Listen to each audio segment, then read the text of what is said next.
appelle la langue des jeunes sont nombreux et sont généralement très tranchés. De la part des adultes, certes, mais pas seulement, parce que les jeunes reproduisent très souvent les schémas qui sont donnés de cette façon. Par exemple, il me semble qu'on peut les résumer en 3 rubriques. L'une qui est la façon dont les jeunes parlent, c'est du charabia.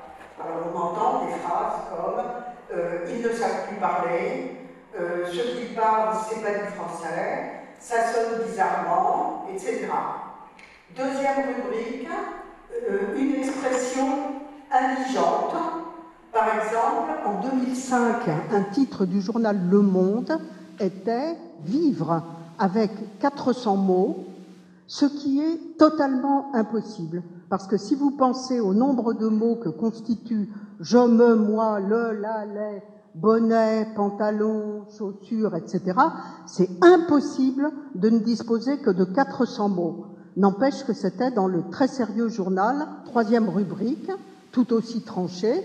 Il s'agit d'une expression riche, et là, on voit fleurir des adjectifs comme créatif, poétique, imagé, inventif, etc. On peut se demander pourquoi des façons de parler apparaissent aussi caractéristiques et surtout aussi, croient la plupart des gens, immédiatement identifiables. C'est-à-dire que la plupart des gens disent reconnaître à tous les coups de la langue des jeunes. C'est pour explorer cette piste que nous avons constitué un vaste corpus autour d'une équipe nanterroise, un vaste corpus de langue des jeunes, dont la première constatation est un débit de parole particulièrement rapide. Donc, je vais vous donner un exemple.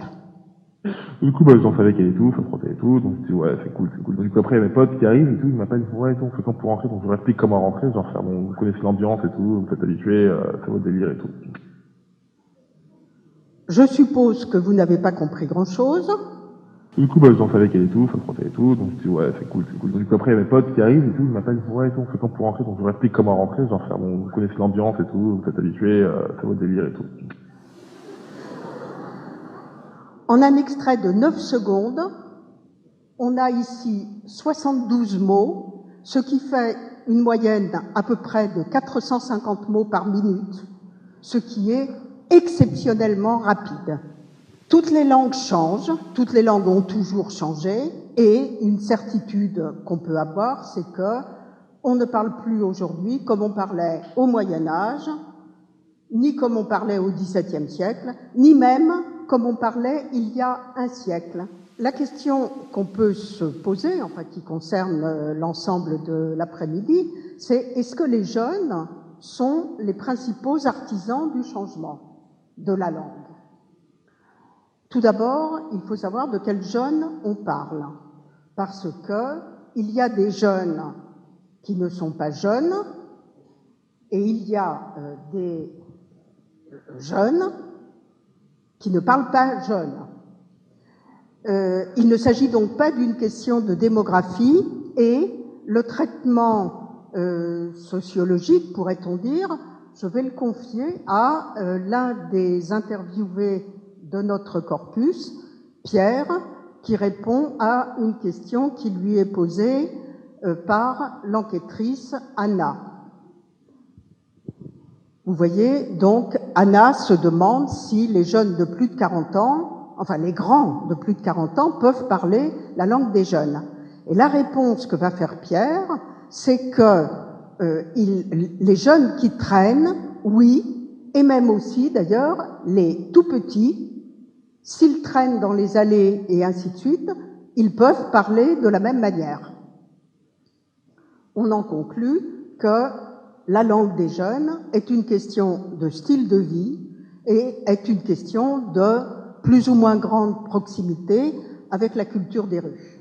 Tous les niveaux de la langue s'avèrent concernés par la langue des jeunes, mais certains plus que d'autres, et que de lexique, avec 3 phénomènes lexicaux qui sont à mentionner.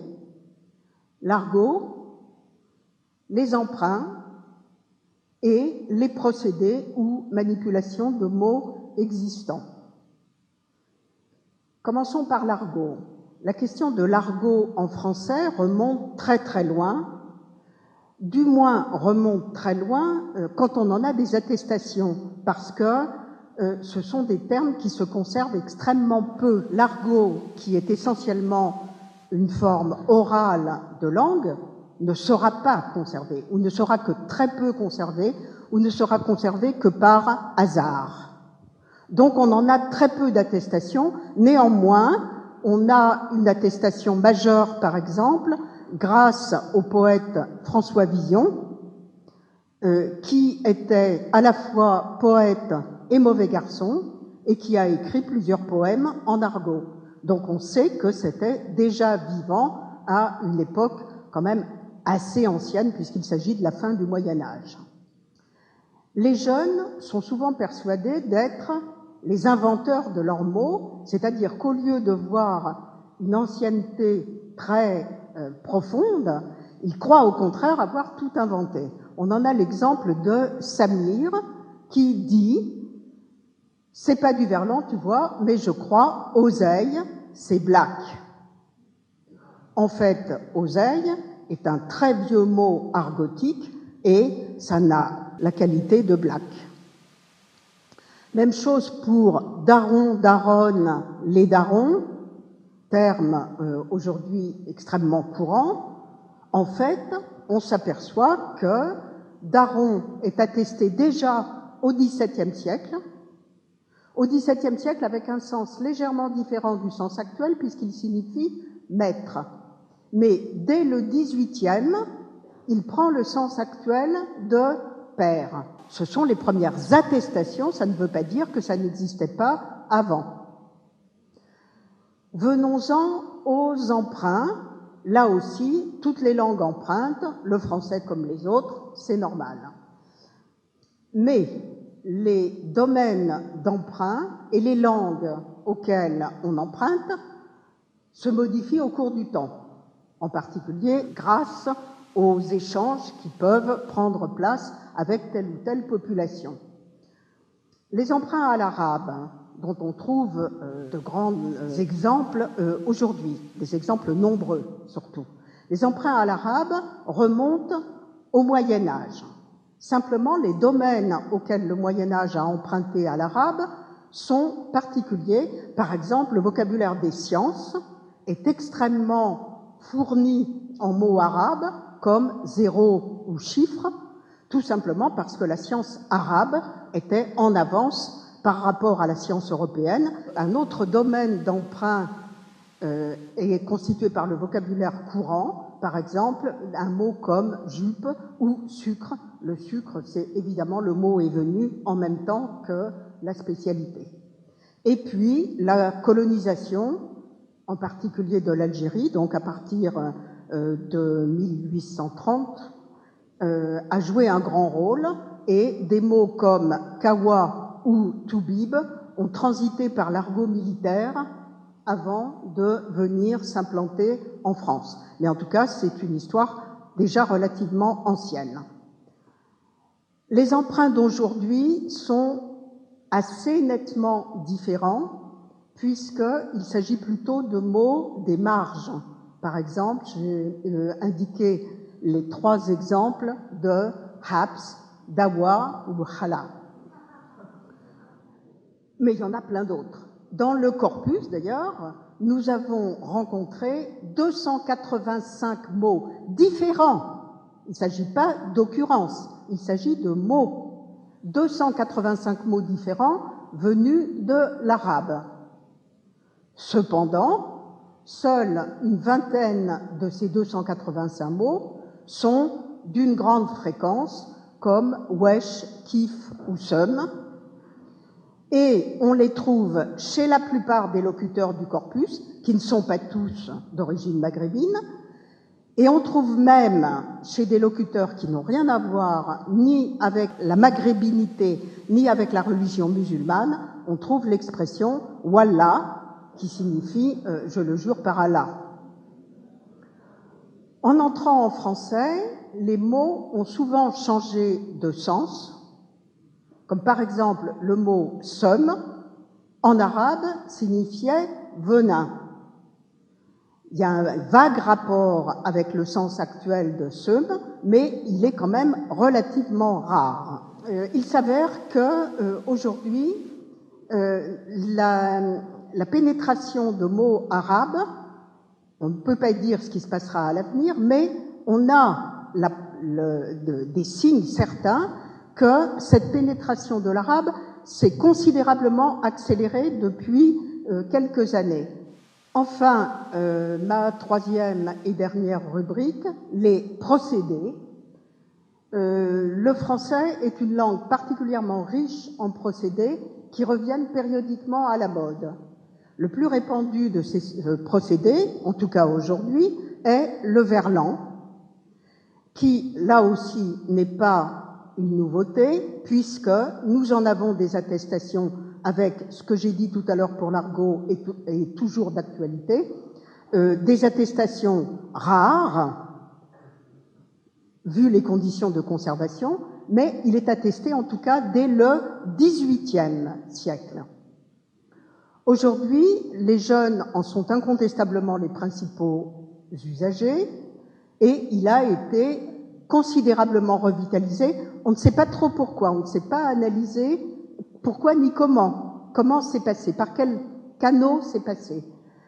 Il est considérablement revitalisé dans les années 60-80 et en voilà quelques exemples: Meuf, Keuf, Gollery, Vénère, Tège, Adonf, Gosbo. Certains de ces mots sont entrés dans les dictionnaires, en particulier teuf, meuf, cum, keuf ou beurre se trouvent dans le Petit Larousse. Il est intéressant de noter que ces mots nouveaux n'ont pas toujours conservé le même sens que l'original. Et à ce titre, ils constituent un véritable enrichissement de la langue, puisque par exemple, ripou ne signifie pas exactement la même chose que pourri. Jamais vous ne direz qu'il y a des légumes ripoux dans votre frigidaire. Le verlan s'avère assez spécifique à la région parisienne. On en trouve dans des lieux comme Marseille, Bordeaux, Montréal, mais il est beaucoup moins créatif qu'en région parisienne et il ressemble plutôt à la vingtaine de mots que j'ai évoqués tout à l'heure, c'est-à-dire des mots qu'on trouve partout chez tout le monde, ritualisés, on pourrait dire d'une certaine façon. Bien qu'il y ait aujourd'hui, semble-t-il, en région parisienne, un certain ralentissement. Un autre procédé, pas d'autres procédés, sont les troncations qui peuvent tronquer le début du mot ou leur fin. Alors, troncation du début du mot, zik pour musique, sky pour whisky, de façon curieuse d'ailleurs, parce qu'en anglais, whisky ne se prononce sûrement pas whisky, tiag, l'heure pour contrôleur, ou bien troncation de la fin, mus pour musulman et move pour mouvement. Tout ça produit beaucoup de liberté, de créativité dans les croisements. Par exemple, un mot comme quinri provient de américain, mais après la troncation ricain, vous avez en plus une verlanisation. Toshi vient de shit, donc emprunt à l'anglais, plus verlanisation. On aurait pu multiplier ici les exemples, et je vais vous donner un exemple de ce que, comme la plupart des locuteurs, mais c'est parfaitement normal parce qu'on ne peut pas s'interroger sur l'origine des mots qu'on emploie en permanence, comme la plupart des locuteurs, les jeunes ne savent pas toujours de quoi il s'agit, et voilà un exemple du jeune Samir, enregistré par l'enquêteur Nasser, et Samir, qui se dit lui-même algérien, montre à quel point il ignore l'arabe. Le rhum, la rhum. La rhum, c'est ouais. mer. Ouais, en arabe. Mais non, c'est du lalang.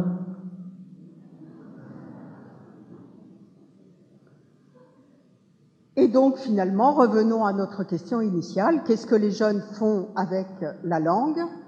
Alors, ils manifestent incontestablement des phénomènes fréquents et nombreux.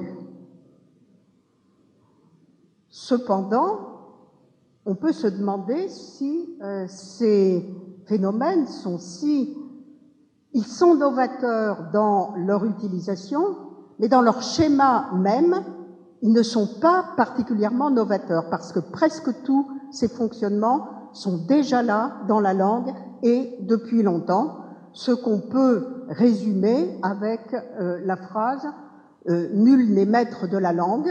Et le dernier mot, c'est pour dire que tous les jeunes du monde innovent avec la langue, innovent dans la limite de ce que j'ai indiqué, des schémas déjà existants.